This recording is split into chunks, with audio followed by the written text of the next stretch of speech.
Good morning from Fast Company. Here's our daily look into what's driving today's creative business leaders. 5 things to know about toxic productivity and how to have a healthier approach. Reimagining productivity means questioning cultural frameworks about achievement and self-worth. Isra Nasir is a psychotherapist and founder of WellGuide, a digital community for mental health awareness. Her work centers around helping people redefine their relationship with productivity and achievement to lead more mindful, purpose-driven lives. She has been featured in Vox, NBC, and Teen Vogue, and invited to speak at Google, Meta, and Yale. What's the big idea? Productivity isn't always a good thing. It can be a way to fill the void of unmet emotional needs, perpetuate a constant state of busyness, and erode well-being. For productivity to be healthy rather than toxic, an activity, not an identity, it must come from a place of self-care, balance, and personal fulfillment. Below, Isra shares 5 key insights from her new book, Toxic Productivity: Reclaim Your Time and Emotional Energy in a World That Always Demands More. Listen to the audio version read by Isra herself in the Next Big Idea app. Number 1. Know the difference between healthy and toxic productivity. On the surface, healthy and toxic productivity can both look like achieving goals, but their roots couldn't be more different. Healthy productivity aligns with your values and allows you to work with intention and purpose without sacrificing your well-being. Toxic positivity pushes you to do more out of fear, shame, the need for external validation, or a drive to prove your worth, not out of genuine purpose. In toxic productivity, productivity habits become an identity rather than an activity. We learn harmful or unhelpful messages about productivity throughout our early childhood experiences. You must bring awareness to your habits and patterns before you can unlearn them. Ultimately, the long-term effects of toxic productivity are harmful. Studies show that if you link your self-worth solely to productivity, you're at a greater risk for mental health challenges like anxiety and depression because you're constantly striving to meet self-imposed impossible demands. By recognizing when productivity stops serving you and starts consuming you, you can shift to a healthier, more intentional way of working, one that enhances your life rather than depletes it. Number 2, emotions play a role in productivity.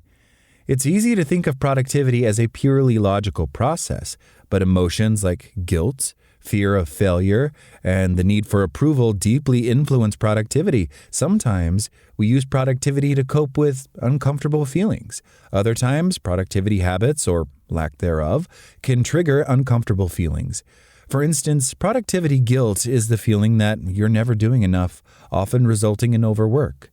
The American Psychological Association shows that those who struggle with productivity guilt tend to work long hours and take fewer breaks, which leads to burnout. Learning to regulate your emotions is crucial. This means learning to identify, understand, manage, and release difficult emotions. Tools like mindfulness, journaling, movement crafts, and setting realistic goals can help you manage feelings constructively, allowing you to operate from a place of balance instead of anxiety. Emotional regulation isn't just about feeling better, it enhances productivity. By helping you focus, make clearer decisions, and stay motivated through emotional awareness, you can begin asking yourself, am I working from a place of purpose or fear? This question is the key to create sustainable productivity.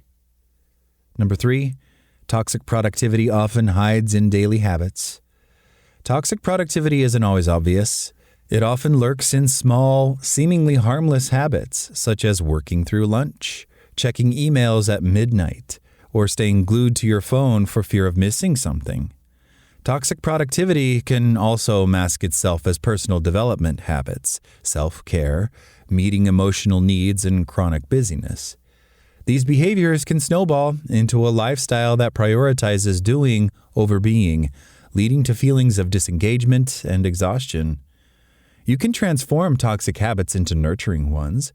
Instead of working nonstop, schedule genuine breaks, like a quick walk or a few minutes of mindful breathing. Research shows that taking short regular breaks can boost productivity by up to 40%, Allow your brain space to reset. Also, balance the well-being of your relationships with your productivity habits. This helps you stay connected to community and have your emotional needs met, so that you don't have to turn to toxic productivity habits. This approach turns productivity from a draining cycle into a process of growth where self-care is the driving force rather than self-neglect.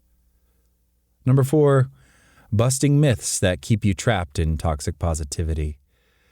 Our culture is filled with productivity myths that keep you stuck. For example, you might believe multitasking makes you more efficient, but research shows it can reduce efficiency by up to 40%. Then there's the myth that busyness equals productivity, or that doing more equates to more success. But that's also far from true. Research shows that only 20% of daily tasks drive 80% of our results. These beliefs can lead you to overcommitment, so you're constantly busy, but rarely fulfilled. Working smarter, not harder, means giving yourself permission to focus on what really matters rather than just filling time. By reframing these myths, you start to see productivity as a personal, flexible practice, not a rigid checklist. Working smarter, not harder means giving yourself permission to focus on what really matters rather than just filling time. You're not bound by external definitions of success, achievement, or productivity. Be guided by your own sense of fulfillment.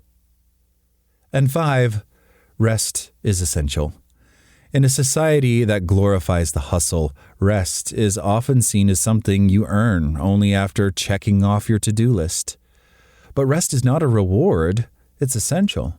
Neuroscience research shows that the brain needs downtime to process information, form memories, and spark creativity. A study from the University of California found that people who took regular rest breaks were 26% more likely to experience breakthroughs in problem solving compared to those who worked nonstop. Rest isn't just about physical recovery either. It's also a mental reset for approaching tasks with fresh energy and creativity. By intentionally building rest into your day, such as setting aside quiet moments or practicing active rest through hobbies, rest becomes part of the productivity cycle. Embracing rest as a cornerstone of productivity means honoring your own rhythm, allowing you to approach each task with clarity, resilience, and purpose. Reimagining productivity means questioning cultural frameworks about achievement and self-worth. Toxic productivity is the quiet whisper urging you to always be in the next stage, closer to the conclusion. But living this way takes you out of the present. It keeps joy at a distance. The most optimized life is not the happiest life. That's all today from Fast Company. Talk to you tomorrow.